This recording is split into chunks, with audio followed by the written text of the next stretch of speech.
Zhang Shi recalled the scene, when she saw her boyfriend with that girl. She packed up Yu Xinzou's belongings, imagining that he would come to ask for her forgiveness. However, when he actually arrived, he didn't seek her forgiveness. Instead, he directly told her, "Shi, let's break up."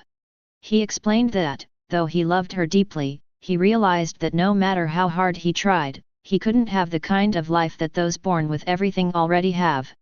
Therefore, he chose Qixiu because she had a wealthy uncle who could help him skip 20 years of struggle. Zhang Shi asked him, "Did you bring my phone?" He handed her the phone. She handed him the packed box and said, "Get out." Zhang Shi snapped a picture of her small plants and posted it on her WeChat Moments, saying, "Today was truly a day soaked through by heavy rain." Her mom commented, advising her to drink a cup of ginger tea and take good rest. Shan Shan sent her a photo of the sunrise. Shan Shan alone at the bar. After finishing her drink and preparing to leave, the man beside her asked, "What do you mean?" She turned to him and replied, "Just a drink, nothing more. No need for the rest of the story." With that, she gracefully turned around and left. Shan Shan came to Zhang Shiyi's house to console her. Zhang Shiyi, visibly upset, expressed how close she felt to being completely devastated upon seeing Yu Xinzou with Qixiu.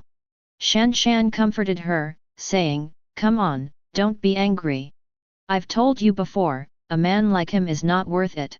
He might not even be able to undergo a rebirth, and he has singed your precious feathers. It's not worth it." Zhang Shi declared that she would turn her sorrow into strength and work even harder. Shan Shan added, "Exactly. A woman with a career is the most charming." Zhang Shi asked Shan Shan, "You know, Yu Xinzou pursued me for a full 5 years. Why did he cheat on me so soon after we got together?" Shan Shan replied, "People, you see, once they step into society, they realize that bread is definitely more important than love. So, that's why I often say, wise people don't get entangled in love. Women must have their own careers, that's the greatest assurance." Xian looked up Zhang Shiyi's information online and remarked, "Ah, so she's this capable." Then, with a contemplative tone, he said, surprising that no one recommended her.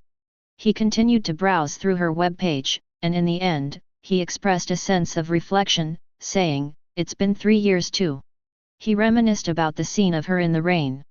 The next day, Zhang Shi walked into the office with sunglasses, displaying a determined demeanor.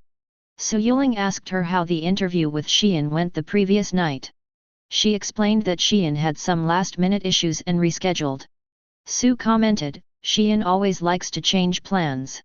She replied, "It's okay, we work in the news industry, and isn't embracing change what we're supposed to do." Zhang Shi entered Editor-in-Chief Yi's office and informed her that due to some unforeseen circumstances, the interview with Xian didn't happen last night. However, she was in the process of rescheduling with Assistant Chen and assured Yi that it wouldn't affect the submission deadline. Yi asked why she was still wearing sunglasses. She took them off and revealed that her boyfriend had cheated on her. Yi burst into laughter and said, "That Yu Xinzou cheated on you? That's hilarious. He was never good enough for you in the first place, and now he cheats on you? Too funny." Zhang Shi and Assistant Chen walked out of Lin's office building. She said, "Please tell Manager Chen that I will make sure to let more readers understand the great vision of Lin technology for the country." Xian and Assistant Chen walked into Lin's office building. Zhang Shi entered a dessert shop to pick out some treats. Yu Xinzou, accompanied by his new girlfriend, walked in. She overheard Yu asking Qixiu, "When will your uncle arrange for me to work in his company?" Qixiu replied, "Don't rush, my uncle is quite busy." When they noticed Zhang Shi, Qixiu walked over, lifted her lid, and took away the desserts she had just picked. Zhang Shi looked at them, smiled, and said, "Well, it seems someone really likes second-hand goods." Then she turned around and left. Qixiu wanted to catch up, but Yu Xinzou stopped her, saying, "Let it go."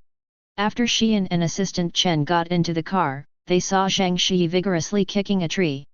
Xian found her actions quite peculiar and couldn't help but chuckle quietly. Zhang Shi continued kicking the tree while cursing, "Despicable couple, go enjoy the northwest wind. After seeing Yu Xinzhou drive away with Kishiu, she turned around and noticed Xian's car. She then remarked, "A wealthy little uncle, huh? Want to skip 20 years of hard work, right? Well, I'll finish the interview with Xian first and then take care of him. When I'm done, you won't even be able to enter their house." Chen assistant said to Xian, "Both General Manager Zhang and General Manager Tian will attend tomorrow's meeting, and the issue of Li Ying may come up. I suggest having Li Ying submit a solution to address the problem. As for General Tian and General Zhang, regardless of their preferences, the final decision will depend on the assessment results, and it has to be accepted by the majority." Chen responded affirmatively. The driver asked, "Shall we go now, Mr. Shi?" At that moment, Xian noticed Zhang Shi approaching outside the car. She peered inside, adjusted her hair in front of the car window, and then tapped on the window. "Excuse me, sir," she said, "can I bother you for a moment?" Xian rolled down the window slightly, and she continued, "You see, my phone is out of battery. Could I borrow your power bank?" He replied, "I don't have a power bank." She persisted, "Could you let me get in and charge my phone for a bit?" He opened the car window further and said, "I'm sorry, but my car doesn't carry women with boyfriends, reporter Zhang." She said, "Actually, I came here to interview you. I thought I could do a quick interview while you're commuting, so it wouldn't interfere with your work schedule." He replied, "My commuting time is my private time, and I don't accept interviews during that period." He closed the car window and instructed the driver to proceed. Editor-in-Chief Yi spoke on the phone with the managing editor, saying, "All right, if Zhang Shi can't complete the interview with Xian, I'll move Su Yuling's article to the front page." Su Yuling entered and told him, "If Zhang Shi still hasn't interviewed Xian by now, it will be a disaster for the magazine." Yi responded, "It's normal for interview subjects to reschedule. As an experienced journalist, you know that. When we compare the value of your article with Xian's interview, whoever holds more significance should be on the front page." Shan Shan told Zhang Shi, "Xian does have a niece, and his sister-in-law's surname is indeed Qi. She's the general manager of Minjiao Group. Xian's sister-in-law is quite mysterious. Some say she's abroad, others claim she's a superstar in the entertainment industry, and there are even rumors that she's no longer alive. However, there has never been any official and precise information. The Shi family is exceptionally good at protecting their privacy." She said, "I didn't expect Xian to be the uncle of the third girl." Xian asked Chen assistant, "When is the interview with the financial sector scheduled?" Chen replied, "Your schedule is fully booked for this week, we can only fit it in next week."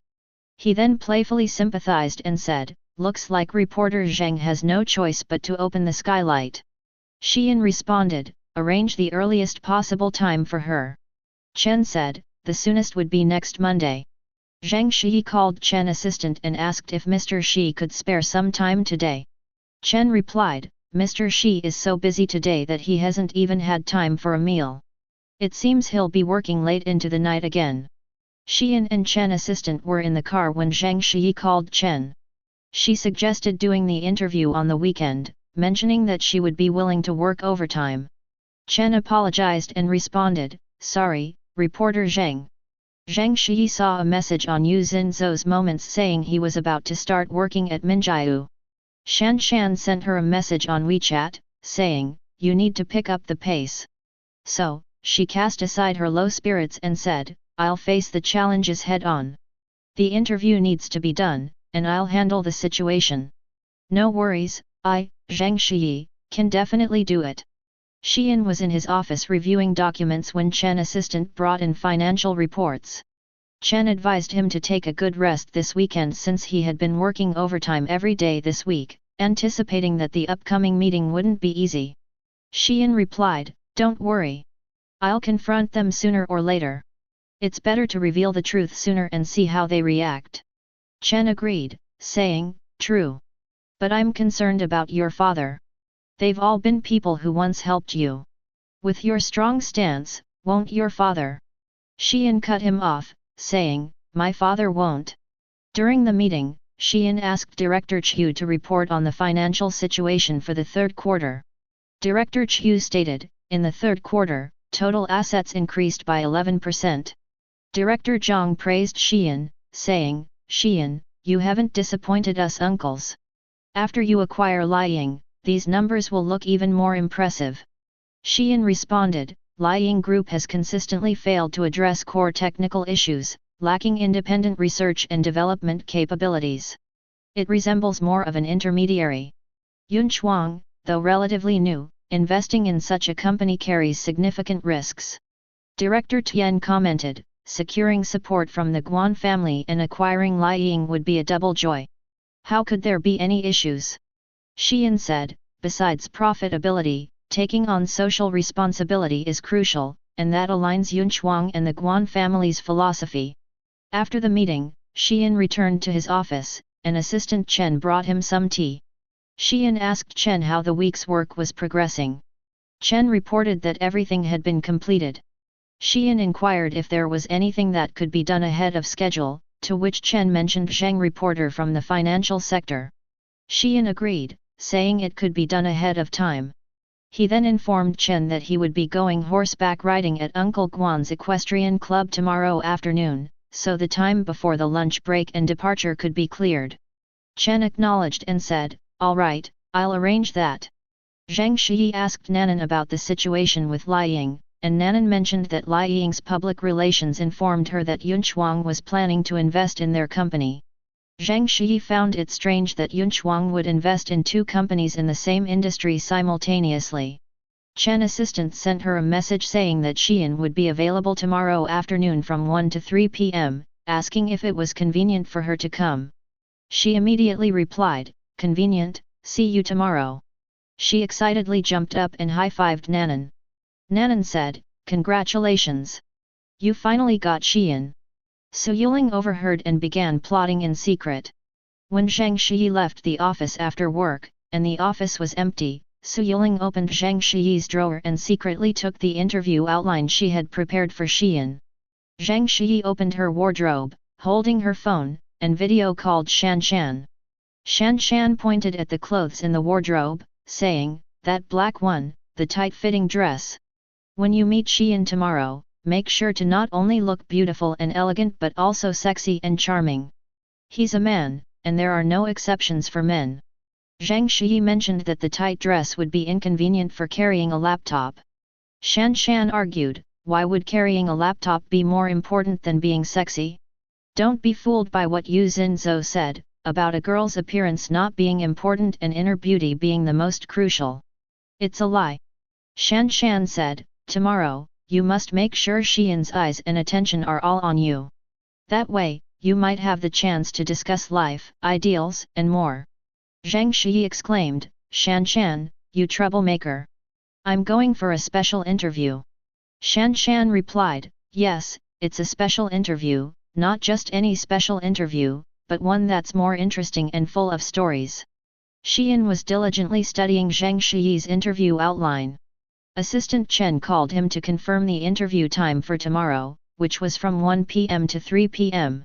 Zhang Shi was reviewing information on the computer. Xian was running on a treadmill.